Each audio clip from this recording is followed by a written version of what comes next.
Hello student, welcome to my study channel শিক্ষা দিশারি। তো আজ আমরা ভিটামিন বি6 সম্পর্কে আলোচনা করব। ভিটামিন বি6-এর প্রথমেই আমরা জেনে নেব কি বি6-এর রাসায়নিক নাম কি। তাহলে ভিটামিন বি6-এর রাসায়নিক নাম হলো কি পাইরিডক্সিন। দেখো, ভিটামিন বি6-এর রাসায়নিক নাম পাইরিডক্সিন। তাহলে বি6 প্রথমে আমাদের কি জানতে হবে বৈশিষ্ট্য কি। তাহলে বি6 তো জলে দ্রবণীয় ভিটামিন, কারণ ভিটামিন বি কমপ্লেক্সের সব ভিটামিনগুলি জলে দ্রবণীয়।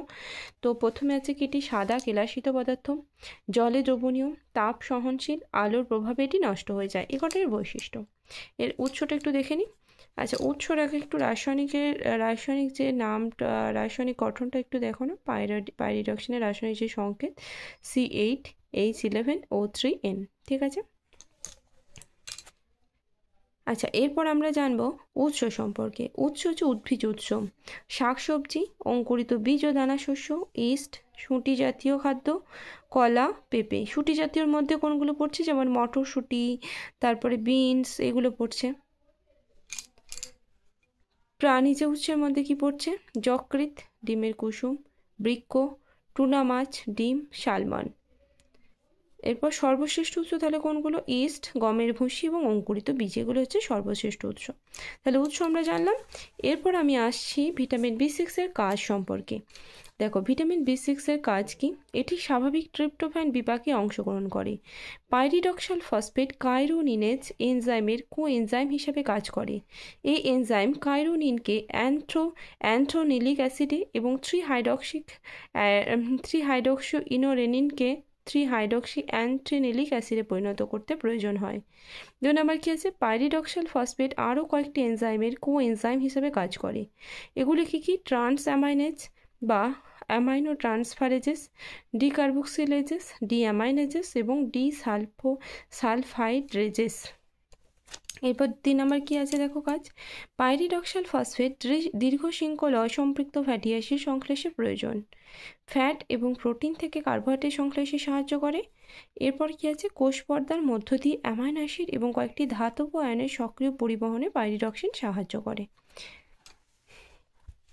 6 নম্বর কি আছে দেখো, ভিটামিন বি6 কেন্দ্রীয় স্নায়ুতন্ত্রের বিপাকে নিবিড়ভাবে অংশগ্রহণ করে। আর 7 নম্বর কি আছে, অ্যান্টিবডি গঠনেও সাহায্য করে। তাহলে এই কটা হচ্ছে ভিটামিন বি6-এর কাজ।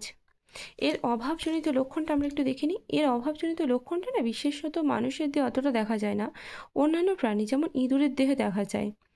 ইঁদুরের দেহে পাইরিডক্সিন অভাবজনিত কয়েকটি সুস্পষ্ট লক্ষণ, যেমন হচ্ছে অ্যাক্রোডাইনিয়া, এক বিশেষ ধরনের ডার্মাটাইটিস যাতে পায়ের থাবা এবং মাথার বিভিন্ন অংশ ক্ষতিগ্রস্ত হয়।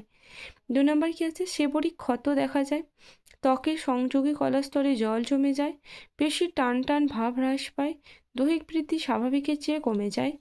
আর কুকুরের দিয়ে কি দেখা যায় দেখো, কুকুরের দিয়ে পাইরিডক্সিনের অভাবে হাইপোক্রোমিক অ্যানিমিয়া, উচ্চ সিরাম আয়রন মাত্রা, এর এথেরোস্ক্লেরোসিস দেখা যায়।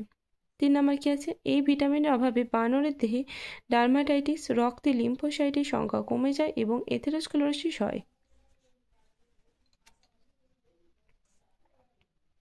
4 নম্বর কি আছে, এই ভিটামিনের অভাবে ট্রিপ্টোফ্যান বিপাকে ব্যাহত হওয়ার অধিক পরিমাণে জেনথোরেনিক অ্যাসিড তৈরি হয় এবং মূত্রের মাধ্যমে নির্গত হয়। মানুষের দেহে পরীক্ষামূলকভাবে সৃষ্ট পাইরিডক্সিনের স্বল্পতায় নিম্নলিখিত কী কী লক্ষণ দেখা গেছে দেখো, রক্তে লিম্ফোসাইটের সংখ্যা কমে যায়, ট্রিপ্টোফ্যান গ্রহণের পর জেনথোরেনিক অ্যাসিডের রেচন বেড়ে যায়, শ্বেতকণিকার সংখ্যা হ্রাস পায়, সেবরিক ডার্মাটাইটিস পরিলক্ষিত হয়, বিশেষত চোখে, চোখের ভ্রূত এবং মুখের কোণে, অ্যান্টিবডি উৎপাদন হ্রাস পায়। এগুলো হচ্ছে অভাবজনিত ফল। এরপর আধিক্যজনিত ফলটা একটু দেখে নিই। দেখো, ভিটামিন বি, এটা বি6 হবে। ভিটামিন বি6 অতিরিক্ত মাত্রায় গ্রহণ করলে স্নায়ুর নানা সমস্যা হতে পারে। তাহলে ভিটামিন বি6-এর উৎকৃষ্ট উৎস কি, অ্যাক্রোডাইনিয়া কি, এই দুটো এখানে অ্যান্সার পেয়ে গেলে। আচ্ছা, এরপর আসছি আমি ডেইলি রিকোয়ারমেন্ট অফ পাইরিডক্সিন। দেখো, প্রথমে কি আছে, পুরুষ হচ্ছে স্বল্প পরিশ্রমী দেহে 1.6 মিলিগ্রাম পার ডে, মাঝারি পরিশ্রমী ও 2.1 মিলিগ্রাম পার ডে, অতি পরিশ্রমী 2.6 মিলিগ্রাম পার ডে। আমি কি বলেছি যে যেগুলো দেখবে এরকম ছকের আকারে ডেলি রিকোয়ারমেন্টগুলো দেওয়া আছে, সেগুলোর খুব ইম্পর্টেন্ট, তোমরা জানবে। এবার দেখো, মহিলা স্বল্প পরিশ্রমী 1.6 মিলিগ্রাম পার ডে, মাঝারি পরিশ্রমী 1.6 মিলিগ্রাম পার ডে, অতি পরিশ্রমী 2.1 মিলিগ্রাম পার ডে, গর্ভবতী দেহ 1.9 মিলিগ্রাম পার ডে, প্রসূতি হচ্ছে কি 0 to 6 month plus 0.22 milligram per day. 7 থেকে 12 মাস হচ্ছে প্লাস 0.16 মিলিগ্রাম পার ডে। মানে এই যেগুলো নর্মাল তার সাথে এগুলো অ্যাড হবে। এরপর সদ্যজাত শিশু দেখো 0 to 6 মান্থে কিন্তু ডেলি রিকোয়ারমেন্ট কিছু নেই। 7 to 12 মান্থ আছে 0.5 মিলিগ্রাম পার ডে। শিশুদের দেহে 1 থেকে 3 বছর 0.8 milligram per day. 4 to 6 years 1.0 milligram per day. 7 to 9 years 1.3 milligram per day. বালক কত আছে 10 থেকে 12 বছর 1.7 milligram per day. 13 to 15 years to 2.2 milligram per day, 16 to 18 years 2.5 milligram per day। বালিকার দেহে কত আছে দেখো 10 to 12 years 1.6 milligram per day, 13 to 15 years 1.8 milligram per day and 16 to 18 years 1.9 milligram per day।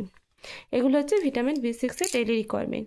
তাহলে ভিটামিন B6 আজকে আমি এখানে শেষ করলাম। নেক্সট ভিডিওতে আমি আলোচনা করব ভিটামিন M সম্পর্কে। ওকে, তাহলে আজকে ক্লাস আমি এখানেই এন্ড করছি। ওকে, থ্যাংক ইউ।